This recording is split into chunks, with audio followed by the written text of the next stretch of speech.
Samajwadi party के साथ किए हैं। 2017 भी सामने है, अभी भी सामने है, इसके पहले के भी कई उदाहरण हैं। आपका गठबंधन कभी क्लिक नहीं कर पाया।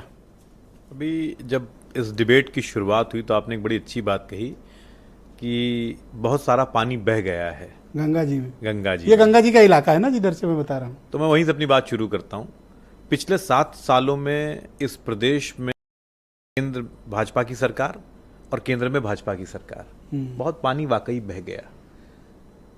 7 सालों में 10 एग्जाम हुए, 10 के पर्चे लीक, बच्चा सब सड़क पर घूम रहा है। 69,000 शिक्षक वाले पिछले 2 सालों से यहीं पर रमाबाई अम्बेडकर में बैठे हुए हैं। आपको पता ही होगा, 2 सालों से बच्चे बैठे हैं, तो उनके परिवार वाले देख रहे हैं ना कि मेरे बच्चे किस हालत में है। मैं अपनी बात पूरी कर लूँ। आपने बात जहां से शुरू करी वहीं पर लेकर मैं जाता हूँ। पिछले 7 सालों में महिलाओं के खिलाफ अपराध किस तरीके से इस प्रदेश में बढ़ गया वो लोगों ने देखा। पिछले 7 सालों में महंगाई किस तरीके से बढ़ी लोगों ने देखा। अब बुनियादी मसलों का समय है ब्रिजेश जी।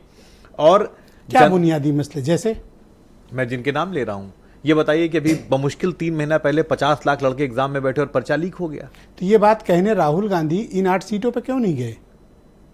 राहुल गांधी एक बार भी गए? 8 सीट में एक भी नहीं गए। राहुल जी और अखिलेश जी, आज प्रेस कॉन्फ्रेंस में लगातार ये बात हुई कि हम लोग गठबंधन साथ मिलकर चला रहे हैं और हर आदमी अपने हिस्से की जिम्मेदारी का निर्वहन कर रहा है। इस आतताई सरकार को पूरे देश से उखाड़ फेंकना है। हमको जहां पर हम लोग आपस में बात करेंगे, अभी 20 तारीख को अमरोहा जा रहे हैं। क्या एक प्रेस कॉन्फ्रेंस कर लेने मात्र से आपको लगता है कि आप पब्लिक कनेक्ट हो जाएगा? आपका मात्र नहीं है, हम पब्लिक के बीच में तो लगातार है। हमसे ज्यादा है कौन? तो मुझे एविडेंस ये बताइए आपकी 2000। अरे आप एक नेता बनाइए। मैं कह रहा हूं पिछले 40 सालों में एक नेता बताइए जिसने 11,000 किलोमीटर पैदल इस देश की यात्रा की हो। एक नेता बताइए। मैं उस विषय की बात नहीं कर रहा हूं कि कितना ये बताइए जनता। अच्छा, चुनाव आ गया, अभी तक तो आप लड़ते रहे। अब जब चुनाव घोषित होगा, एक्चुअल युद्ध शुरू हुआ, अब आप कह रहे हैं मैं तो पहले लड़ लिया, अभी नहीं। आज लड़ने की बात सुन लीजिए। हमने सुबह प्रेस कॉन्फ्रेंस करी, उसका 3 रैली राहुल गांधी की हो चुकी है। पहले चरण में क्यों नहीं गए? क्या चूक हुई? चल रहे हैं।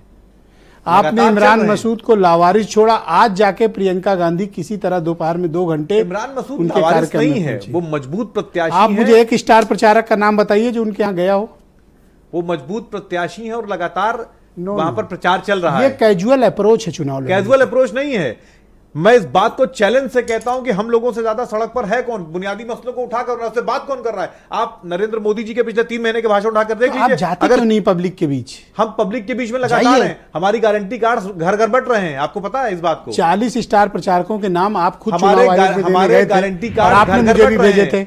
इसका यही नहीं, हम लोग इंटरेक्टिव बात करते हैं। अच्छा, 40 की लिस्ट आपने दी थी या नहीं? बिल्कुल दी थी। क्या 40 में एक नाम बताओ जो वहां जा रहा हो? वहां पर संगठन के लोग लगातार जमीन पर काम कर रहे हैं। अब आप अविनाश पांडे कहोगे, फिर मलिक साहब कुछ अविनाश